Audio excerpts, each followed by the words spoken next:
You remember your girlfriend's mistake from the last episode, right? Now, let us boldly throw her back 10,000 years onto the green savanna. An ironic situation unfolds. Right in front of her is a hungry lion. Coincidentally, just like her intense craving for wild meat, it has been starving for 2 straight days. Farther away, a cheetah has just made a fresh kill.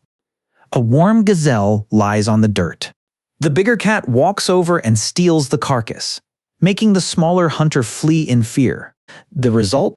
Your girlfriend is left completely starving once again. Amidst her hunger, she makes a very weird discovery.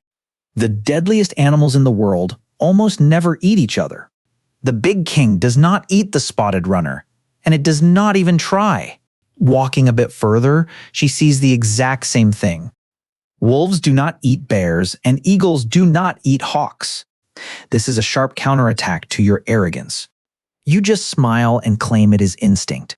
You think it is some unwritten code between killers, a silent agreement not to cross certain lines.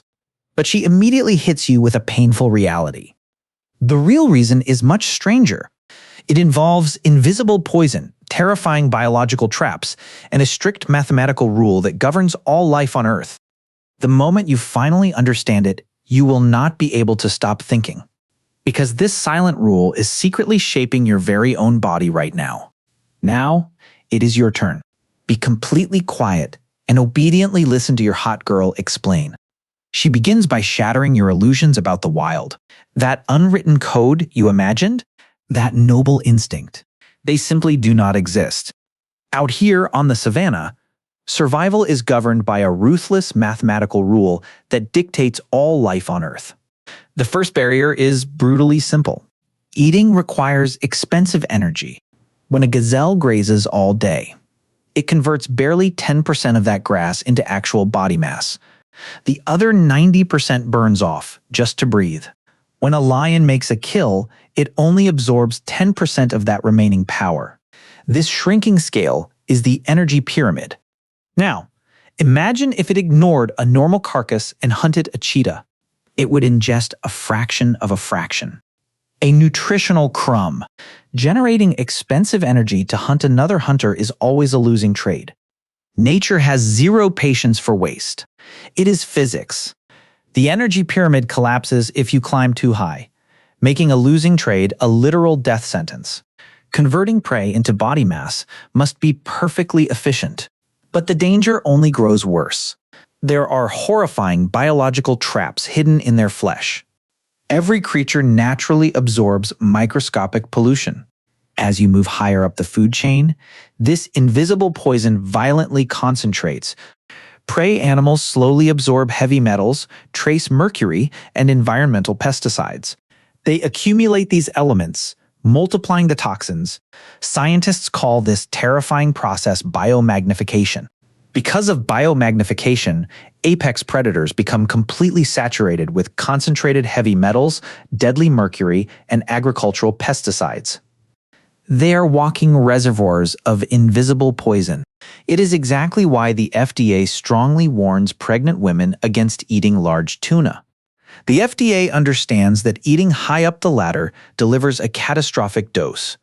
To survive, beasts strictly avoid this toxic meat. It is an unbreakable law. She points at the beasts again, explaining the third terrifying reality. A predator is a weapon. They are living arsenals sculpted for violence. When one beast attacks another, the injury risk is absolute. In the unforgiving wild, an injury risk equals a slow death. A torn ligament means a failed chase tomorrow. A deep bite means severe infection next week.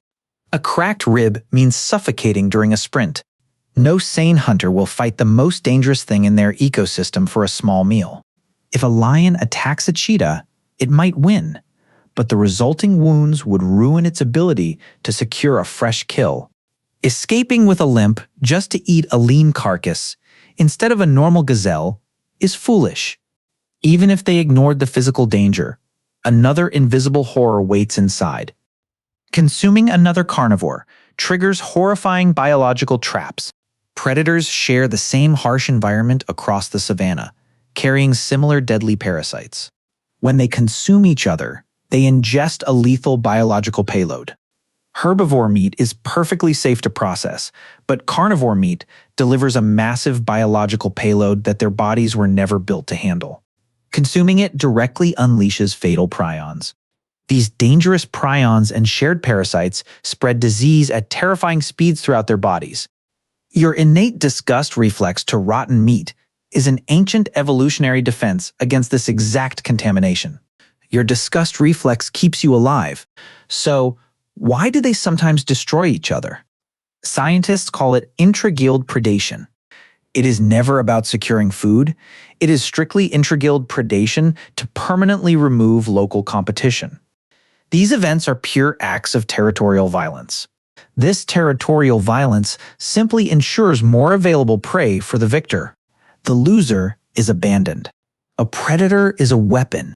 Now she stares directly at you. The wild grasslands fade into the modern world, but the brutal laws remain perfectly intact. She points out the ultimate truth. You are the absolute peak. Not metaphorically, but biologically. Humanity stands alone at the absolute summit of this global hierarchy. Because you sit at this summit, you suffer the exact same unseen consequences. Look at the numbers.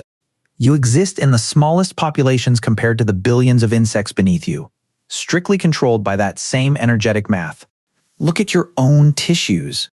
Your modern body absorbs and stores the highest concentrations of global pollution, harboring every single chemical dropped into the oceans. Look at your immune system. It evolved into an incredibly complex defense mechanism, specifically because you are the ultimate target for specialized pathogens. But here is nature's darkest twist. Nothing hunts you anymore.